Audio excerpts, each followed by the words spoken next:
bersamamu dan bersama rohmu. Inilah Injil suci menurut Matius. Dimuliakanlah Tuhan.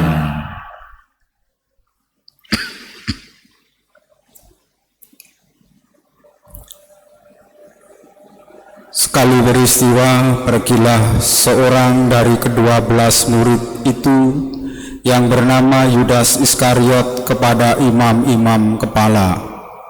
Ia berkata, "Apa yang hendak kamu berikan kepadaku supaya aku menyerahkan dia kepada kamu?" Mereka membayar 30 uang perak kepadanya. Dan mulai saat itu Yudas Iskariot mencari kesempatan yang baik untuk menyerahkan Yesus. Pada hari pertama dari hari raya roti tak beragi, datanglah murid-murid Yesus kepadanya dan berkata, "Di manakah engkau kehendaki kami mempersiapkan perjamuan Paskah bagimu?" Jawab Yesus, "Pergilah ke kota kepada si anu dan katakanlah kepadanya, beginilah pesan guru. Waktuku hampir tiba. Di dalam rumahmu lah aku mau merayakan Paskah bersama-sama dengan murid-muridku."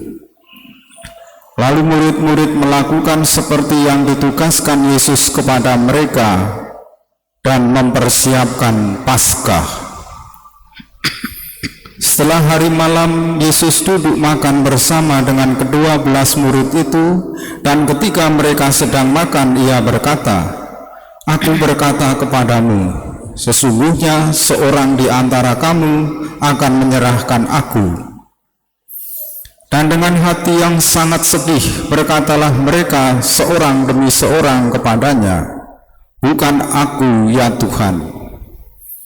Yesus menjawab, "Dia yang bersama-sama dengan aku mencelupkan tangannya ke dalam pinggan ini, dialah yang akan menyerahkan aku.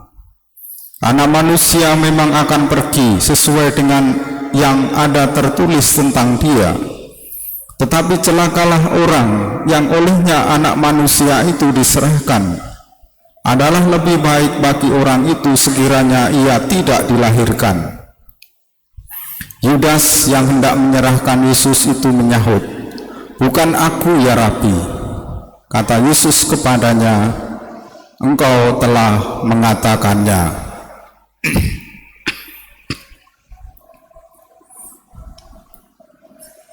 Demikianlah sabda Tuhan. Terpujilah Kristus.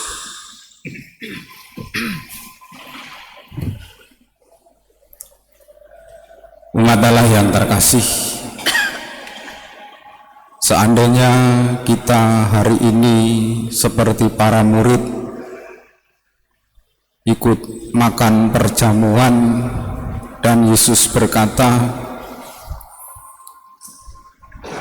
"Aku berkata kepadamu, sesungguhnya seorang di antara kamu akan menyerahkan aku," pasti kita masing-masing akan menjawab, "Bukan aku, ya Tuhan." Bukan aku, ya Tuhan. Jawaban itu perlu direnungkan. Bukan aku, ya Tuhan, harusnya jawaban refleksi bahwa memang bukan aku yang akan mengkhianati Tuhan. Tetapi juga perlu jawaban personal, pribadi. Lalu kita bisa evaluasi, betulkah aku tidak mengkhianati Tuhan?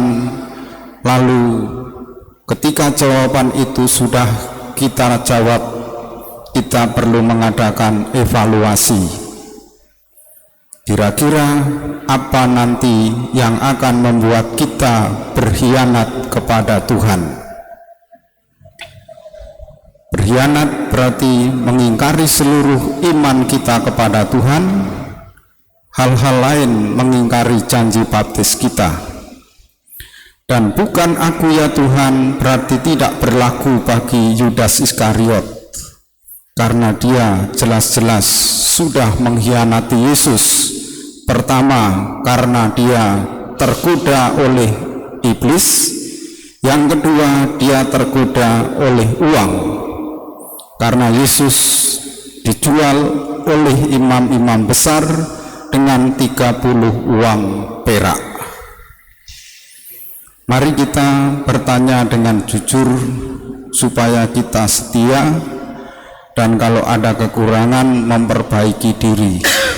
Bukan aku ya Tuhan yang berkhianat kepadamu. Dua orang yang akan dibaptis silahkan maju ke depan.